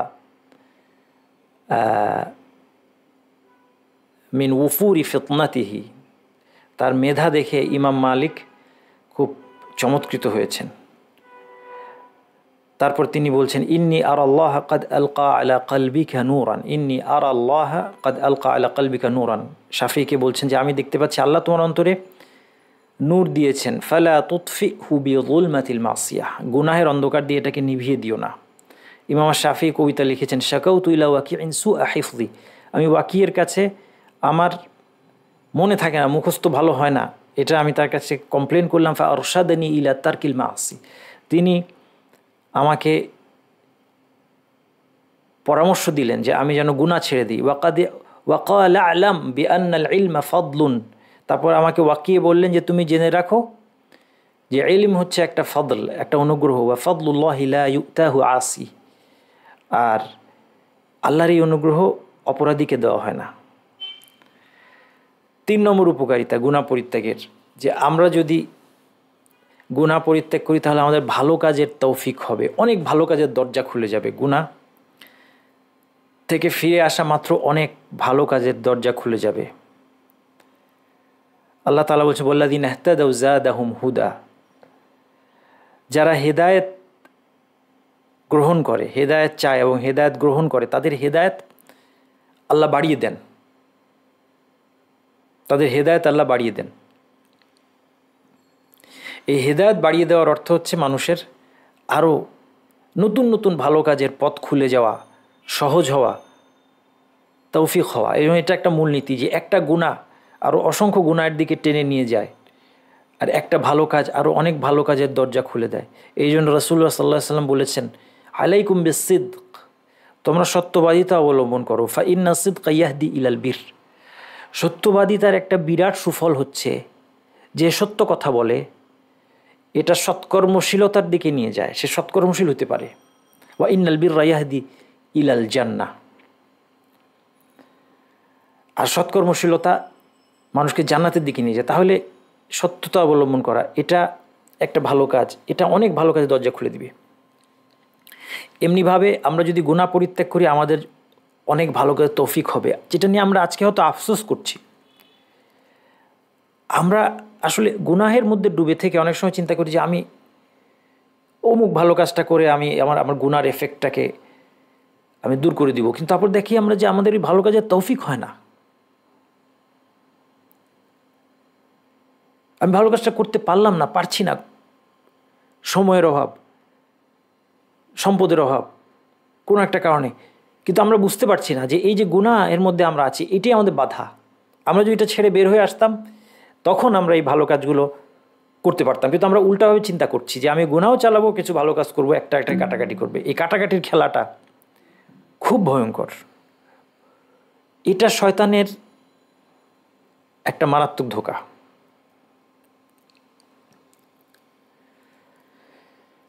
চার নম্বর গুনাহের খুব গুরুত্বপূর্ণ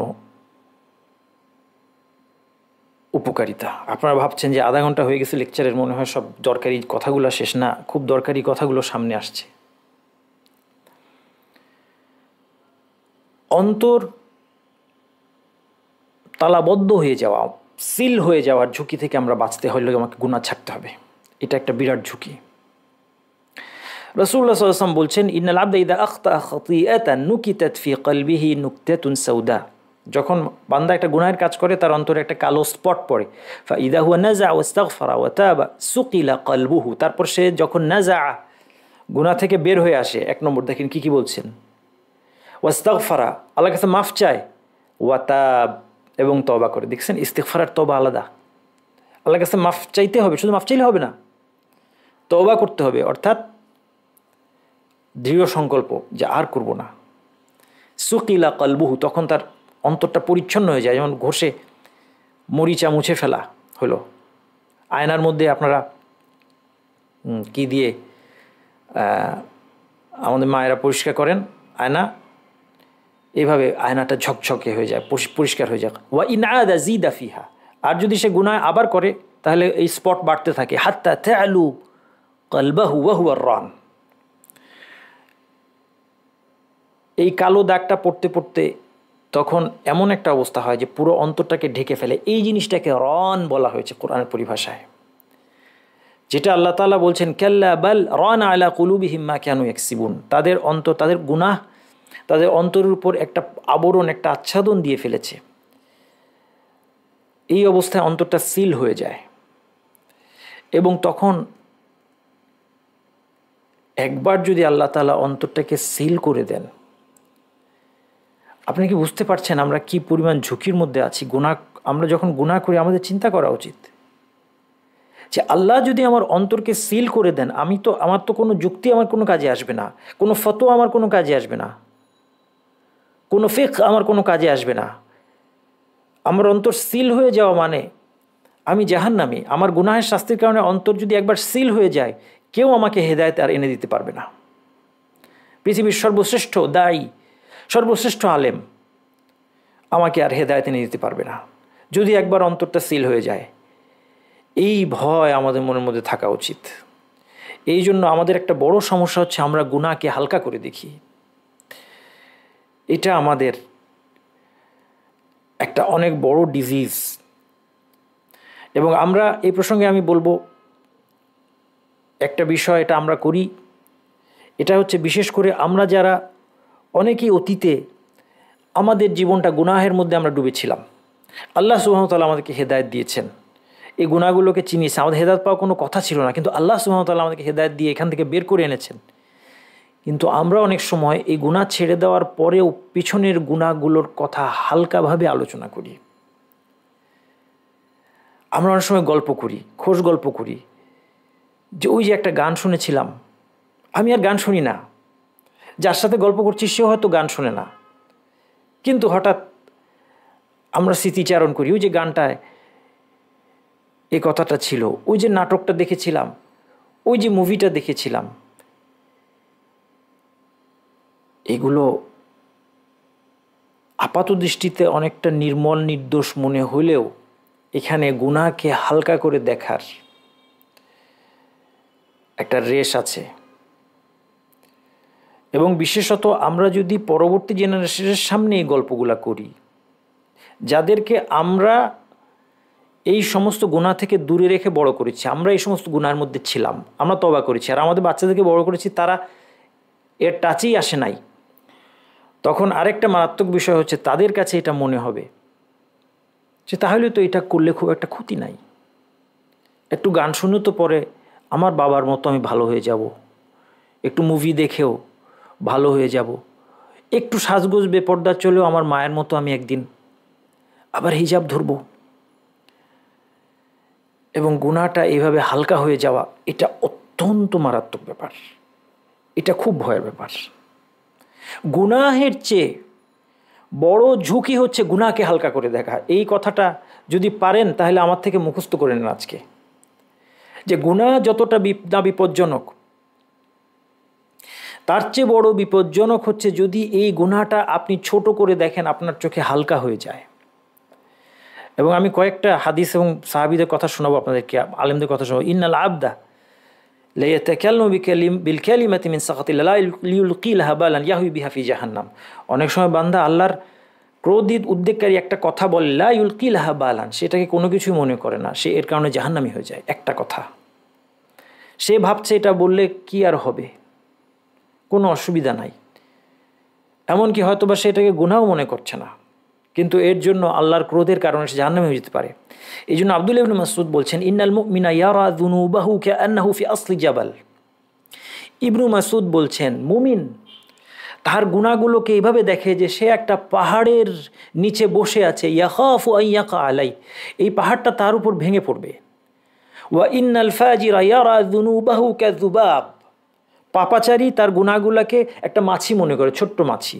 মুমিন তার গুনাহগুলোকে, তার গুনাহ হয়তো অল্প, কিন্তু সে মনে করে এটা আমার পাহাড়ের মতো, আমার উপর পড়ে এটা আমাকে ধ্বংস করবে। পাপাচারী তার গুনাহগুলোকে একটা মাছির মতো মনে করে। ওয়াকা আলা আনফিহি, নাকের মধ্যে একটা মাছি বসেছে। ফাকালা বিহি হাকাযা ফাতার, সে হাত দিয়ে মাছিটাকে তাড়িয়ে দেয়, মাছিটা উড়ে চলে যায়।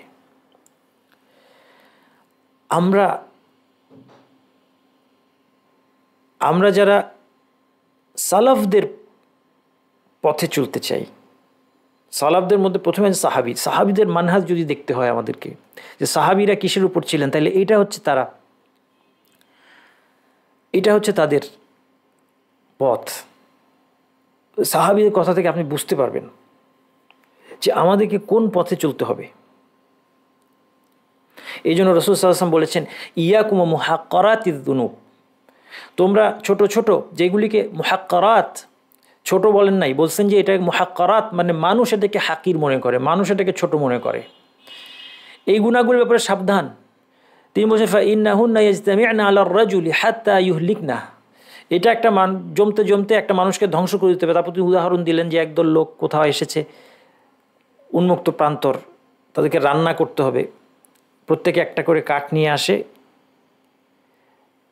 তারপরে অনেক বড় আগুন তৈরি করতে পারে। প্রত্যেকে যে একটা কাঠের টুকরা অথবা একটা লাকড়ির টুকরা, একটা ডাল নিয়ে এসেছে, এটা খুব বড় কিছু না, সবারটাই ছোট ছোট, কিন্তু আসার পর একটা বিরাট আগুন তৈরি করে তারা রান্না করতে পারে। এরকমভাবে ছোট ছোট গুনাহ একত্রিত হয়ে মানুষকে ধ্বংস করে যায়। আনাস রাদিয়াল্লাহু আনহু বলছেন, সাহাবী, ইন্নাকুম, তাবেঈদেরকে বলছেন, ইন্নাকুম লা তা'মালুনা আমালান হিয়া আদাক্কু ফি আ'য়ুনিকুম মিনাশ শা'r, তোমরা কিছু আমল করো এটা তোমাদের চোখে চুলের চেয়েও চিকন, কিছুই না, চুলের চেয়েও চিকন তোমাদের দৃষ্টিতে। ইন কুন্না লানাউদ্দুহা আলা আহদিন নবী সাল্লাল্লাহু আলাইহি ওয়াসাল্লাম মিনাল মুবিকাত, নবীর যুগে এগুলোকে আমরা বিধ্বংসী গুনাহ মনে করতাম। কে বলছেন কথাটা? সাহাবী। কাকে বলছেন? সাহাবী এই কথাটা বলছেন। আমি কি জুমে কানেক্টেড আছি? আছি মনে হয়, তাই না? আচ্ছা, তাবেঈদেরকে বলছেন, আমাদেরকে না। সেকেন্ড বেস্ট জেনারেশন, সাহাবীদের generation best generation, second best জেনারেশনকে, ফার্স্ট বয় সেকেন্ড বয়কে বলছে যেটাকে তোমরা চুলের চেয়েও চিকন মনে করো, এটাকে আমরা মনে করতাম মহাবিধ্বংসী অপরাধ। আল ফুদাইল বিন ইয়াদ একটা অসাধারণ কথা বলেছেন। আল ফুদাইল বিন ইয়াদ বলেছেন, বিকদরি মা ইয়াসগুরু যানবু ইনদাক ইয়াযুমু ইনদাল্লাহ, তোমার দৃষ্টিতে গুনাহটা যতটুকু ছোট হয়ে আসে এই অনুপাতে আল্লাহর কাছে এটা অনেক বড় হয়ে যায়, সেই অনুপাতে। ওয়া বিকদরি মা ইয়াযুমু ইনদাক ইয়াসগুরু ইনদাল্লাহ অথবা ইয়াসগারু ইনদাল্লাহ, আর তোমার অন্তরে এটা যত বড় সেই অনুপাতে আল্লাহর কাছে এটা ছোট। আমরা আমাদের গুনাহকে যত সাংঘাতিকভাবে ভয় নিয়ে দেখব, যত বেশি ভয় করতে পারবো আমার গুনাহটাকে, তত বেশি আমরা আল্লাহর রহমতের কাছাকাছি এবং মাগফিরাতের কাছাকাছি।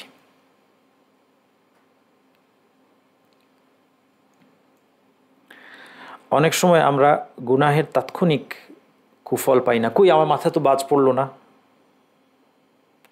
আমি গুনাহ করলাম, একটা অপরাধ করলাম, সেটা এনজয় করলাম, সেটা হয়তো দীর্ঘদিন ধরে আমাদেরকে আনন্দও দেয়। আস্তাগফিরুল্লাহ, আমার কাছে আশ্রয় চাই, আউযু বিল্লাহি মিন যালিক, আমি আল্লাহর কাছে আশ্রয় চাই, এবং আমরা ইস্তিগফার করি, আমাদেরকে অনেক দিন সেটা আনন্দ দেয়। এবং আমরা একসময় ভাবতে শুরু করি যে কই, কোনো অসুবিধা তো হয় না, কিন্তু এটার কুফল আসবে একদিন। এই জন্য অতীতে মনীষীরা মুহাম্মদ ইবনে সিরিন বলছেন, মুহাম্মদ ইবনে সিরিন সম্পর্কে বলা হচ্ছে, আন্নাহু লাম্মা রাকিবাহু দাইন উগতাম্মা লিযালিক, তিনি ঋণগ্রস্ত হয়ে পড়লেন। মুহাম্মদ বিন সিরিন ঋণগ্রস্ত হয়ে পড়লেন রহমতুল্লাহ আলাই, এবং তার অত্যন্ত বিষণ্ণ হয়ে পড়লেন, মন খারাপ হয়ে গেল। ফাকালা ইন্নী লা আরিফু হাযাল গাম্মা বিযামবিন আসাবতুহু মুনযু 40 সানা, আমি জানি যে আমার এই কষ্টটা হচ্ছে 40 বছর আগে একটা গুনাহের কারণে। তিনি ভাবছেন যে আজ থেকে 40 বছর আগে যে ওই যে গুনাহটা করেছিলাম, তিনি ভুলে যান নাই, কিন্তু আমরা কত সহজে ভুলে যাই। তিনি বলছেন যে ওই গুনাহের কারণেই বুঝি আজকে আমার এই বিপদ। 5 নম্বর উপকারিতা, গুনাহ পরিত্যাগের 4টা উপকারিতা, আর 3টা বেশিক্ষণ লাগবে না ইনশাল্লাহ, আমরা 10 মিনিটের মধ্যে আমাদের শেষ হয়ে যাবে, কিন্তু খুব ইম্পর্টেন্ট। 5 নম্বর হচ্ছে গুনাহ ছেড়ে দেওয়া বিপদ মুক্তির কারণ। আল্লাহ তাআলা তাকওয়ার উপকারিতা বলতে গিয়ে বলছেন, ইয়াত্তাকিল্লাহ ইয়াজআল লাহু মাখরাজা, যে আল্লাহকে ভয় করে আল্লাহ তার বিপদ থেকে মুক্তির পথ বের করে দেন। পরবর্তীতে আয়াতে বসে ভাইয়া যে আল্লাহ মিন আমরিহি ইউসরা, তার সমস্ত বিষয়গুলোকে সহজ করে দেন। এটা গেল 5 নম্বর। এইবার 6 নম্বর বলছি না, 2টা বোনাস উপকারিতা। সে আল্লাহ যারা গুনাহ পরিত্যাগ করে আল্লাহ তাদেরকে ভালোবাসেন। ইন্নাল্লাহ ইউহিব্বুত তাওয়াবিন, যারা অধিক তওবাকারী তাদেরকে আল্লাহ ভালোবাসেন। এটা বোনাস। এটা কিন্তু 6 না, হ্যাঁ, এটা কিন্তু 5 নম্বর। এই 5 নম্বরের পরে বোনাস। তারপরে আরেকটা বোনাস দিই যে গুনাহ ছেড়ে দিলে মানুষের সিদ্ধান্ত নিতে সহজ হয়, ভালো মন্দ বুঝে মানুষ সিদ্ধান্ত। আজকে সিদ্ধান্তহীনতা কিন্তু একটা বড় কঠিন বিষয়। অনেক মানুষ তো শুধু আপনার কাছে আসে কি সিদ্ধান্তের জন্য পরামর্শ নিতে, সিদ্ধান্ত বুঝতে পারছে না কোনটা ঠিক কোনটা ভুল। অনেক সময় এটা মাসালার ক্ষেত্রে হতে পারে, দিনই মাসালা ফতোয়ার ক্ষেত্রে আমি বুঝতে পারছি না স্বর্ণালঙ্কারের জাকাত দিব না আমি বুঝতে পারছি না, আমার ঋণ থাকলে জাকাত হবে না আমি বুঝতে পারছি না, আমি অনেক বিষয়ে সিদ্ধান্ত নিতে পারছি না। দিনই মাসালা, তবে দুনিয়াবী মাসালা, কোনটার মধ্যে কল্যাণ আছে, আমি কি কাজ করব, কি পড়াশোনা করব, কি চাকরি করব। আল্লাহ তাআলা বলছে ইয়া আইয়ুহাল্লাযীনা আমানু ইন তাত্তাকুল্লাহ, হে ঈমানদাররা, ইন তাত্তাকুল্লাহ ইয়াজআল লাকুম ফুরকানা, তোমরা যদি আল্লাহকে ভয় করো তোমাদেরকে ফুরকান দিবেন। এই ফুরকানের কয়েকটা অর্থ হয়, এখানে হয়তোবা সবগুলি প্রযোজ্য। তার মধ্যে একটা অর্থ হচ্ছে ফুরকান মানে অন্তর্দৃষ্টি, যার মাধ্যমে মানুষ সত্য মিথ্যার মধ্যে পার্থক্য করতে পারে। তাহলে গুনাহ ছেড়ে দেওয়ার একটা বিরাট উপকারিতা হচ্ছে ডিসিশন মেকিংটা সহজ হবে, আমরা সত্য সঠিকটা হেদায়েতটা বুঝতে পারবো। 6 নম্বর, গুনাহ পরিত্যাগ করলে আমরা জান্নাতের যোগ্য হব। এটা কি আর নতুন করে বলার দরকার আছে? আল্লাহ তাআলা বলছেন ওয়াসারিউ ইলা মাগফিরাতিম মির রাব্বিকুম, দরকার আছে, শোনেন, ওয়াসারিউ ইলা মাগফিরাতিম মির রাব্বিকুম ওয়া জান্নাতিন আরদুহা আস-সামাওয়াতু ওয়াল আরদু উইদ্দাত লিল মুত্তাকিন, তোমরা আল্লাহর ক্ষমার দিকে এবং ওই জান্নাতের দিকে ধাবিত হও যার প্রস্থ 7 আসমান এবং জমিনের সমান, উইদ্দাত লিল মুত্তাকিন, এটা মুত্তাকিদের জন্য প্রস্তুত করা হয়েছে, যারা তাকওয়া অবলম্বন করে, যারা আল্লাহকে ভয় করে চলে। এবং এক আয়াত পরে তাদের বর্ণনা দেওয়া হচ্ছে, দেখেন কারা জান্নাত পাবে। ওয়াল্লাযীনা ইযা ফাআলু ফাহিশাতান, তারা যদি ফাহিশা করে, ফাহিশা অর্থ অনেকেই বুঝেন হচ্ছে অশ্লীলতা, জিনা, ব্যভিচার। এগুলো কোনো সালাফদের মধ্যে কেউ এটা বলেছেন যে কোরআনে যত জায়গায় ফাহিশা শব্দটা এসেছে এর দ্বারা জিনা, ব্যভিচার, অশ্লীলতা এগুলো উদ্দেশ্য। কিন্তু সঠিক মত ইনশাআল্লাহ ফাহিশা আরও ব্যাপক, যে কোনো জঘন্য অপরাধ। আমরা এটাকে, আমার সুন্দর অনুবাদ আমার মতে এটা হচ্ছে জঘন্য পাপ, যে এমন পাপ যেটা হলে একটা মানুষ বলে যেটা একটা কুৎসিত পাপ, এটা একটা জঘন্য পাপ। এই সব কিছুই ফাহিশার মধ্যে পড়ে। এর মধ্যে জিনা, ব্যভিচার অবশ্যই আছে, এছাড়াও আরও যে সমস্ত বড় বড় হত্যা করা, সুদ খাওয়া, এই জাতীয় আরও অন্যান্য অপরাধের মধ্যে আসবে। আল্লাহ তাআলা বলছেন যারা এই ফাহিশা করে ফেললে, আও যালামু আনফুসাহুম, নিজের উপর জুলুম করে ফেললে, যাকারুল্লাহ, আল্লাহকে স্মরণ করে, ফাস্তাগফারু লিযুনুবিহিম, ফা দিয়ে বলেছেন ফাস্তাগফারু লিযুনুবিহিম, সাথে সাথে ইস্তিগফার করে, ওয়া মান ইয়াগফিরুয যুনুবা ইল্লাল্লাহ, আল্লাহ ছাড়া আর কে আছে যে তার গুনাহ ক্ষমা করতে পারে। ফাস্তাগফারু, আল্লাহর কাছে ক্ষমা চায়, আর কে আছে আল্লাহ ছাড়া যিনি ক্ষমা করবেন। শুধু ক্ষমা চাইলেই হবে না, ওয়ালাম ইউসিররু আলা মা ফাআলু, তারা যেটা করে ফেলেছে এটা কন্টিনিউয়াসলি করতে থাকে না। ওয়াহুম ইয়ালামুন, জানার পরে তারা এটা কন্টিনিউয়াসলি করতে থাকে না। তাদের জন্য উলাইকা লাহুম মাগফিরাতুম মির রাব্বিহিম ওয়া জান্নাতুন তাজরি মিন তাহতিহাল আনহারু খালিদিনা ফিহা, তাদের জন্য মাগফিরাত এবং জান্নাত রয়েছে। আচ্ছা, গুনাহ পরিত্যাগ করলে 7 নম্বর, গুনাহ পরিত্যাগ করলে মানুষ সফল হবে। এটা নিয়ে একটু কথা বলে আমি শেষ করে দিব, কারণ আজকে আমাদের সাফল্যের ক্রাইটেরিয়া চেঞ্জ হয়ে গিয়েছে। আল্লাহ তাআলা বলছেন ওয়া তুবু ইলাল্লাহি জামিআ, তোমরা সবাই আল্লাহর কাছে তওবা করো। তাহলে কি হবে? গুনাহ পরিত্যাগের সুফল। তাহলে কি হবে? আইয়ুহাল মুমিনুন, হে মুমিনরা, মুমিনদেরকে বলছেন আল্লাহ, মুমিনদেরকে, অবিশ্বাসীকে বলেন না এখানে। এই আয়াতে আল্লাহ মুমিনদেরকে বলছেন হে মুমিনরা, তুবু ইলাল্লাহি জামিআন, তোমার যদি ঈমান থেকে থাকে, তুমি যদি আল্লাহর প্রতি বিশ্বাসের দাবিদার হও, আল্লাহর কাছে তওবা করে ফিরে আসো, গুনাহ ছেড়ে দাও, লাআল্লাকুম তুফলিহুন, যেন তোমরা সফল হতে পারো। সাফল্য, আজকে আমরা সফল হওয়ার জন্য আল্লাহর অবাধ্যতার পথকে আমরা বেছে নিয়েছি। এর মধ্যে কিছু উদাহরণ আজকে খুব স্পষ্ট যে আমরা কিভাবে ব্যর্থ হয়ে গিয়েছি। যখন আল্লাহর কাছে তওবা না করে আমরা আমাদের নিজের মতো সফল হতে গিয়ে কিভাবে আজকে ব্যর্থ হয়ে গেছি। একটা উদাহরণ দেখেন যে অবিশ্বাসীদের দেশে সেটেল করা। একটা সময় ছিল যেটা অনেক কষ্ট করে মানুষকে যুক্তি দিয়ে বোঝাইতে হতো যে অবিশ্বাসীদের দেশে যেও না, সেখানে সেটেল করো না। যুক্তি দিয়ে কেন বোঝাইতে হতো? কারণ কোরআন হাদিস তো যথেষ্ট হচ্ছে না। মানুষ তার কিসে সফল হবে এই জ্ঞান কোরআন হাদিস থেকে নিচ্ছে না, এবং সে এই জন্য যুক্তি দিচ্ছে যে আমরা সেখানে আরও ভালো দিন পালন করতে পারি, আমরা সেখানে ইসলামের দাওয়াত দিচ্ছি, এবং যেটা মুসলিমদের দেশে যে দাওয়াত দেওয়া যায় না সেই দাওয়াত আমি অবিশ্বাসীদের দেশে আমরা দিতে পারি। অবিশ্বাসীর দেশে আমরা আরও ভালো ইসলাম পালন করতে পারি, আমরা সব কিছুই করছি। তখন যুক্তি দিয়ে একসময় বলতে, আজকে আর যুক্তি দেওয়ার প্রয়োজন হয় না। আজকে আর যুক্তি দেওয়ার প্রয়োজন হয় না, কারণ আজকে চোখের সামনে দুঃখজনক ঘটনাগুলো যখন মুসলিমরা অস্বীকার করেছে, যারা কোরআন হাদিস থেকে বুঝতে অস্বীকার করেছে, তখন আল্লাহ সুবহানাহু ওয়া তাআলা, এবং এটা আল্লাহর রহমতই আমি বলবো, কারণ আযাব হলো জাহান্নামে যাওয়ার পর, আর এখনও এটা আল্লাহর রহমত, ওয়ার্নিং, যে অত্যন্ত বেদনাদায়ক, অত্যন্ত মর্মবিদায়ক ঘটনা আজকে অবিশ্বাসীদের দেশে ঘটছে, যে আর এখন মুসলিমদেরকে যুক্তি দিয়ে বুঝাইতে হয় না যে ওইখান থেকে চলে আসো। তারা আজকে মনে মনে আক্ষেপ করে যে যদি আজ থেকে 20 বছর আগে পালিয়ে যেতাম এই দেশ থেকে, কোনো মুসলমান দেশে পালিয়ে যেতাম, যেই মা বাবার কয়েকটা সন্তানকে সরকার নিয়ে গিয়েছে অথবা কোনো এনজিও, এগুলো বাস্তব ঘটনা। এগুলো আপনার ইউটিউবে অনেক অ্যারাবিক চ্যানেল আছে যারা শুধু ডেডিকেটেড এইগুলো প্রচার করার জন্য, যে কি অবস্থা মুসলমানদের আজকে।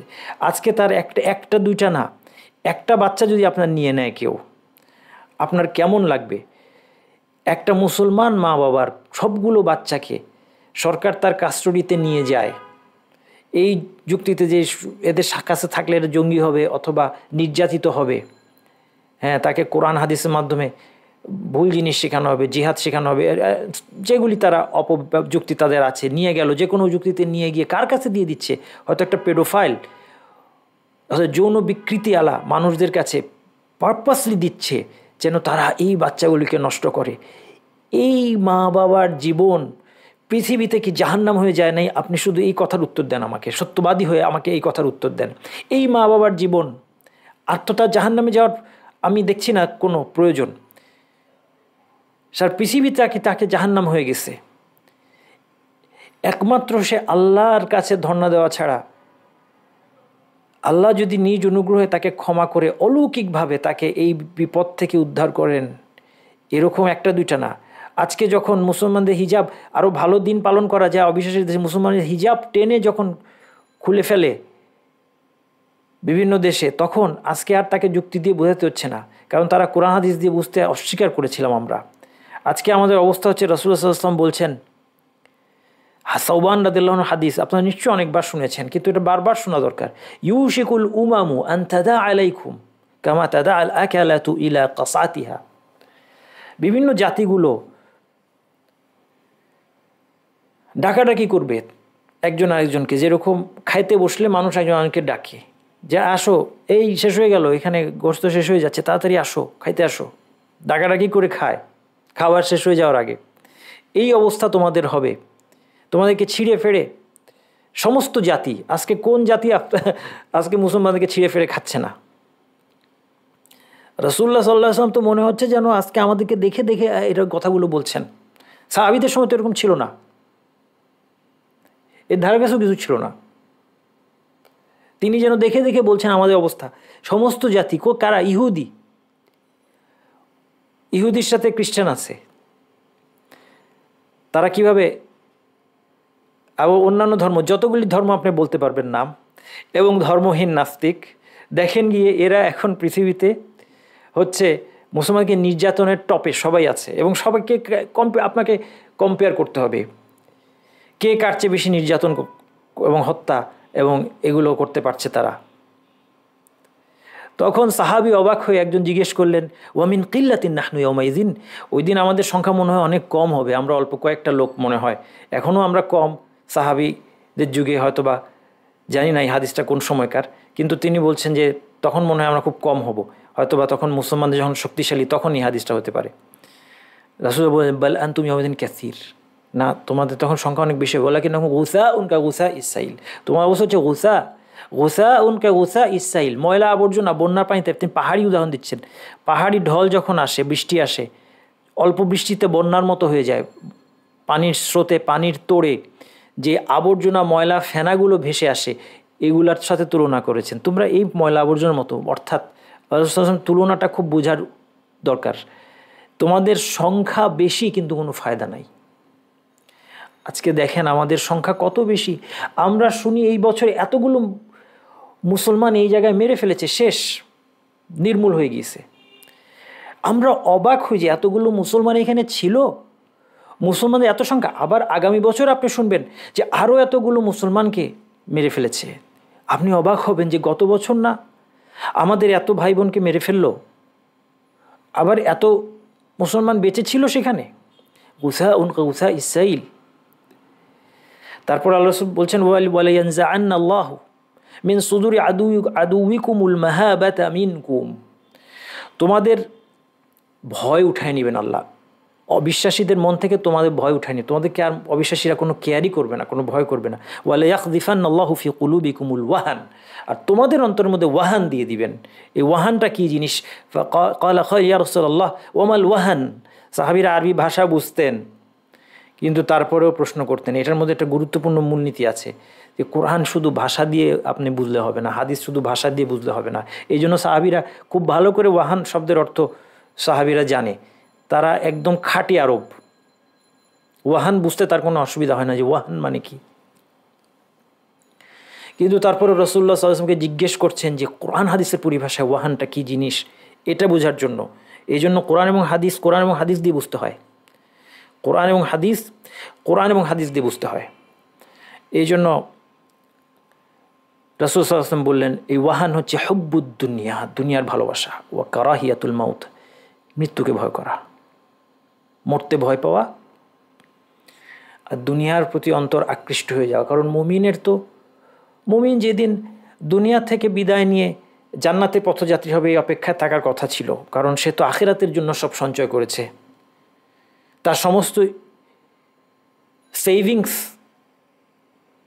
যেই জান্নাতের জন্য সে করলো, সে আখিরাতের জন্য সে করলো, সে আখিরাতের যাওয়ার দিনটা তো তার জন্য আনন্দের দিন হওয়ার কথা, মৃত্যুর দিনটা তার জন্য আনন্দের দিন হওয়ার কথা ছিল। কিন্তু কেন আমরা মৃত্যুকে ভয় পাই এবং দুনিয়াকে এত ভালোবাসি? তো পাপের কারণে। কারণ আমরা দুনিয়া আবাদ করেছি, আখিরাত ধ্বংস করেছি। তাইলে বলছিলাম যে গুনাহ পরিত্যাগ করলেই একমাত্র আমরা সফল হতে পারবো ইন্ডিভিজুয়াল এবং উম্মা লেভেলে। আমি কি এটা বুঝাতে পারলাম? আমি এই কথাগুলো বোঝানোর জন্য এই হাদিসটা নিয়ে আসছি। আপনারা হয়তো মনে করছেন যে আমি প্রসঙ্গ থেকে দূরে যাই নাই। এর সাথে ব্যক্তিগত লেভেলে একটা জিনিস আমি লাস্ট অ্যাড করব এই পয়েন্টের আন্ডারে, সেটা হচ্ছে গুনাহ পরিত্যাগ করার কারণে, গুনাহটা ছেড়ে দেওয়ার পর আপনি আরও ভালো একটা মানুষ হওয়ার সুযোগ পেতে পারেন। এটা একটা বিরাট অপরচুনিটি যদি আমরা গুনাহটা ছাড়তে পারি। আমি আপনাকে হাদিস থেকে এবং ব্যক্তিগত আমাদের জীবন থেকে একটা উদাহরণ দিব। হাদিস থেকে দেখেন, ইমরান ইবনে হুসাইন রাদিয়াল্লাহু আনহু বলছেন আন্না ইমরাআতান মিন জুহাইনা আতাত নবী সাল্লাল্লাহু আলাইহি ওয়াসাল্লাম। জুহাইনা গোত্রের একটা মহিলার নামও বলেন নাই, মহিলার নামটা জরুরি না। এই মহিলা জুহাইনা গোত্রের এক মহিলা নবী সাল্লাল্লাহু আলাইহি ওয়াসাল্লামের কাছে আসলেন ওয়াহিয়া হুবলা মিনাজ জিনা, ব্যভিচার করে সে গর্ভবতী হয়ে এসেছেন। فقالت يا نبي الله أصبت حدا فأقمه علي, আমি একটা হদ পানিশমেন্টের যোগ্য কাজ করেছি, নির্ধারিত যে হদ শরীয়তে পানিশমেন্ট, এটা আমার উপর হদ কায়েম করেন, আমাকে পাথর দিয়ে মেরে ফেলেন। নবী সাল্লাল্লাহু আলাইহি ওয়াসাল্লামকে এসে বলছে, মহিলা নিজে বলছে, কারণ এই জিনা ব্যভিচারের শাস্তি ছিল পাথর নিক্ষেপে তাকে হত্যা করা, বিবাহিত ব্যভিচারীর শাস্তি।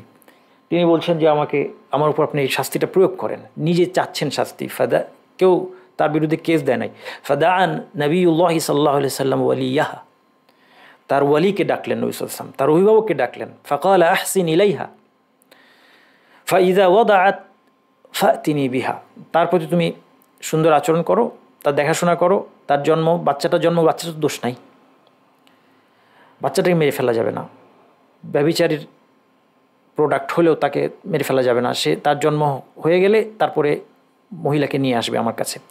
ফাফা আলাফা আমার বিহান নবী সাল্লাল্লাহু আলাইহি ওয়াসাল্লাম ফাশুক্কাত আলাইহা সিয়াবুহা সুম্মা আমারা বিহা ফারুজিমাত। বাচ্চা জন্ম দেওয়ার পর তাকে নিয়ে আসা হলো এবং তাকে রজম করা হলো, পাথর নিক্ষেপে তাকে শাস্তি দেওয়া হলো, হত্যা করা হলো। সুম্মা সাল্লাহ আলাইহা, রাসূলুল্লাহ সাল্লাল্লাহু আলাইহি ওয়াসাল্লাম তার নামাজ পড়লেন, জানাজার নামাজ পড়লেন। ফাকাল লাহু উমর তুসাল্লি আলাইহা ইয়া নবী আল্লাহি ওয়াকাদ জানাত। ওমর রাদিয়াল্লাহু আনহু বললেন যে আপনি তার জানাজার নামাজ পড়লেন, সে তো জিনা করেছে।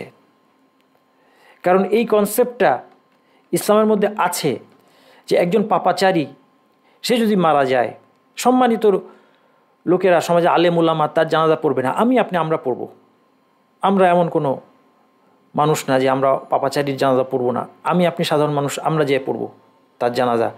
সে আমার মতো গুনাহগার একটা আমার ভাই অথবা বোন, তার জন্য আমি দোয়া করব যেন আল্লাহ তাকেও মাফ করে দেন, আমাকেও মাফ করেন। কিন্তু সমাজের আলেম উলামা সম্মানিত লোকেরা তারা তার জানাজা নামাজ পড়বে না। এই জন্য ওমর রাদিয়াল্লাহু আনহু বললেন যে আপনি তার জানাজার সালাত আদায় করলেন, সে তো জিনা করেছে। রাসূল সাল্লাল্লাহু আলাইহি ওয়াসাল্লাম বললেন লাকাদ তাবাত তাওবাতান লাউ কুসিমাত বাইনা ৭০ মিন আহলিল মাদিনাতি লাওয়াসিআতহুম। সে এমন তওবা করেছে, যদি ৭০টা মদিনাবাসীর উপর এই তওবাটাকে ভাগ করে দেওয়া হতো তাদের জন্য যথেষ্ট হতো, তাদের সমস্ত গুনাহ মাফ হয়ে যেত।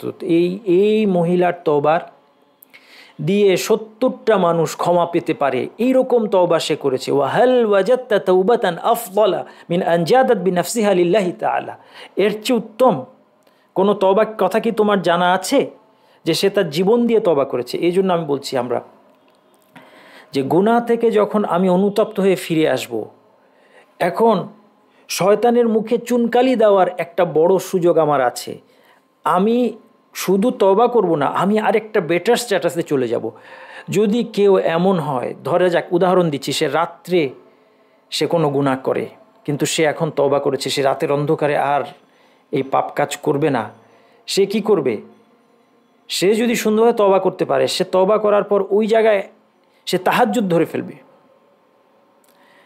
যেখানে সে আল্লাহর অবাধ্যতা করত, সেই সময়ে আল্লাহর অবাধ্যতা ছেড়ে দিয়েছেই, তওবা করেছে, সেই জায়গায় সে তারপরে তাহাজ্জুদ ধরবে।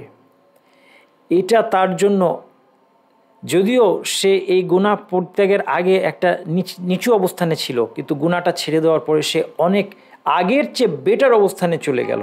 এইভাবে বুদ্ধিমান মুমিন মুসলিম শয়তানের মুখে চুনকালি দিয়ে সে গুনাহ থেকে ফিরে আসে। যখন ফিরে আসে, আগের মতো ফিরে আসলে চলবে না। আমরা গুনাহ পরিত্যাগের সম্পূর্ণ সুফলটা ঘরে তুলতে পারবো যদি আমরা আরও শক্তিশালী হয়ে ফিরে আসি। কাজেই যেই জায়গায় অন্যায় কাজ করতাম সেই জায়গায় অন্যায় কাজ তো বন্ধ করবই, একটা ভালো কাজ সেখানে চালু করে দিব, যেন শয়তান হতাশ হয়ে যায় যে একে গুনাহের প্ররোচনা দিয়ে লাভ নাই। কারণ সে যদি গুনাহ করে এমন তওবা করবে যে আমার লস হয়ে যাবে। আল্লাহ সুবহানাহু ওয়া তাআলা আমাদেরকে গুনাহ পরিত্যাগ করে সম্পূর্ণরূপে খাঁটি তওবা করার তৌফিক দান করুন। যেমনটা আল্লাহ বলেছেন, ইয়া আইয়ুহাল্লাযীনা আমানু তুবু ইলাল্লাহি তাওবাতান নাসুহা। হে ঈমানদারেরা, তোমরা আল্লাহর দিকে খাঁটি তওবা করো। এই খাঁটি তওবা করার তৌফিক দান করুন যেন আমরা এই সুফলগুলো পেতে পারি। সুবহানাকাল্লাহুম্মা ওয়া বিহামদিকা আশহাদু আল্লা ইলাহা ইল্লা আনতা আস্তাগফিরুকা ওয়া আতুবু ইলাইক। আজকের কোনো প্রশ্ন আছে কিনা একটু দেখি। অনেকে বলে থাকেন মনের পর্দা বড় পর্দা, বাহিরের পর্দা না করলেও হবে। এটা কতখানি সত্য আপনি ভালো করে জানেন। এগুলো আসলে শয়তান অনেকগুলো কথা মানুষকে শেখায়। আমরা আজকে দেখলাম না, একটা দুষ্টু কবির কবিতা দেখলাম। এরকম শয়তান কিছু শয়তানি বাণী তৈরি করে এবং তারপরে দুষ্টু লোকদের মুখে এগুলো চালু করে দেয়। তো এটা আসলে আমার মনে হয় এখানে শ্রোতা যারা আছেন তারা খুব সহজেই বুঝতে পারছেন যে এটা কত বড় শয়তানি। এরপর এটা আমরা বলতে পারি যে মনের পর্দা যদি তোমার থাকতো, সত্যি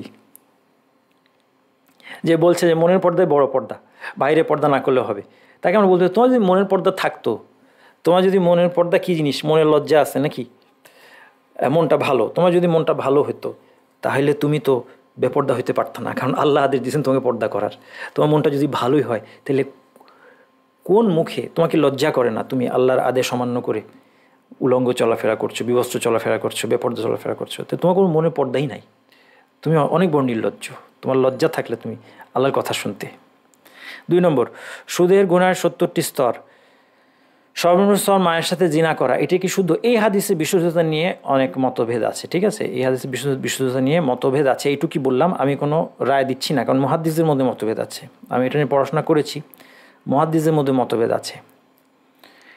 আসসালামু আলাইকুম। ওয়ালাইকুম আসসালাম। আমি আরবি ভাষা শিখতে আগ্রহী, এ লেভেলে পড়ছি, কিন্তু এরপর আমি সৌদি আরবে ইসলামিক বিষয়ে পড়াশোনা করতে চাই, দয়া করে আমাকে সাহায্য করবেন। এটা আজকের সাথে ঠিক প্রাসঙ্গিক না, এটা আমার সাথে অন্য সময় যোগাযোগ পরামর্শ করলে সামনাসামনি কথা বলতে হবে কিভাবে আপনি যেতে পারেন।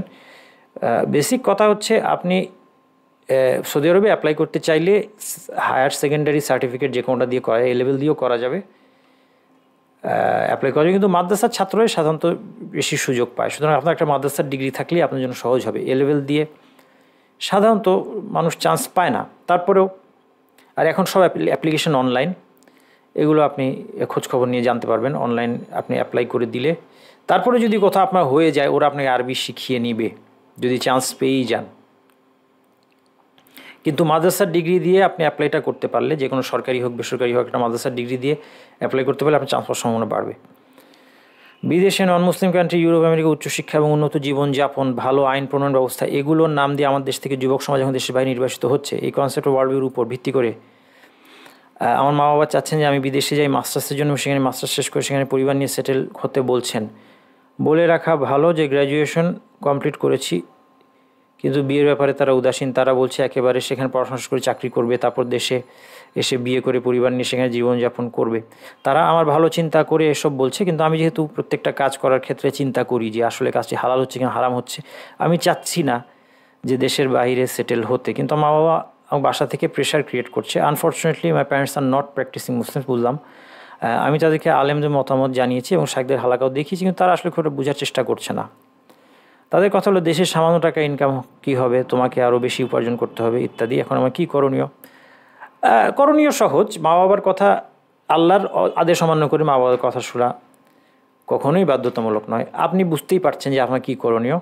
আপনি কখনোই মা বাবার কথায় কোনো অবিশ্বাসী দেশে সেটেল হবেন না। আপনি চেষ্টা করেন। লাস্টে একটা কথা বলেছেন যে বলে রাখা ভালো, খুব দুঃখে সে বলতে হচ্ছে আমার পুরো পরিবার 2 বছরের মধ্যে আমেরিকায় চলে যাবে। আচ্ছা, পুরো পরিবার আমেরিকায় চলে যাবে বলেছেন, সাথে তার মানে বাকিরা আর কি, মা বাবা বাকিরা হতে পারে। যাই হোক, যেটাই হোক, মূল কথা হচ্ছে, যেটা আপনার মূল প্রশ্ন হচ্ছে যে মা বাবার কথায় বা যে কারো কথায়, পৃথিবীর কারো কথায় আল্লাহর অবাধ্য করা যাবে না। আসলে অবিশ্বাসী দেশে কখনোই সেটেলড হবেন না। মুসলিমদের দেশে সেটেল হওয়ার, পড়াশোনা, উচ্চশিক্ষা, আপনি কোন ফিল্ডের আমি জানি না, আপনি যেই ফিল্ডেরই হন, মুসলিমদের দেশগুলোতে পড়াশোনা, উচ্চশিক্ষার, ভালো ইনকামের সব সুযোগই আছে। আপনার মা বাবার কথা জাগতিক ইয়েতেও বিচারেও এগুলোর কোনো যুক্তি নেই যেটার জন্য আমেরিকা ইউরোপে যেতে হবে। আপনি যান, আপনি সৌদি আরব যান, আপনি কাতারে যান, আপনি আরও মুসলিমদের যে দেশগুলো আছে সেগুলোতে যান, যাওয়ার চেষ্টা করেন। এটা আপনি সহজেই করতে পারবেন। মোট কথা, এই ধরনের বিষয়ে মা বাবা যতই বলুক, যতই চাপ দেখ, আর তাদের বোঝা শর্ত না, বুঝতে পারছেন? সবসময় এই সমস্ত বিষয়ে সবাই সব কিছু বুঝবে না। আর আপনি বলেছেন তারা প্র্যাকটিসিংও না, তাহলে তারা কীভাবে বুঝবে? তাদের কাছে যদি কোরআন সুন্নাহই চূড়ান্ত অথরিটি না হয়, তাহলে তারা বুঝবেও না। তাহলে তাদেরকে বোঝানোর পিছনে বেশি আপনার দুশ্চিন্তা করা, এটার কোনো দরকার নাই। আপনি তাদেরকে বোঝানোর চেষ্টা করিয়েছেন, তাদের সাথে কখনো বেয়াদবি করবেন না, তাদের সাথে দুর্ব্যবহার করবেন না, কিন্তু আপনি আপনার কাজ করবেন। আপনাকে আল্লাহ এবং আল্লাহ রাসূলের আদেশের উপর মৃত্যু পর্যন্ত অটল থাকতে হবে। আপনার জন্য আল্লাহ তাআলা যেন সহজ করে দেন, এই দোয়া করছি। আজকের আলোচনা আর কোনো প্রশ্ন নেই, আমাদের আলোচনা এখানেই শেষ। আল্লাহ সুবহানাহু ওয়া তাআলা আমাদের এই আলোচনাকে কবুল করেন এবং তার সন্তুষ্টির জন্য যেন এটা হয়, এই দোয়া করে শেষ করছি। সুবহানাকাল্লাহু ওয়া বিহামদিকা, আশহাদু আল্লা ইলাহা ইল্লা আনতা, আস্তাগফিরুকা ওয়া আতুবু ইলাইক। আসসালামু আলাইকুম ওয়া রাহমাতুল্লাহি ওয়া বারাকাতুহু।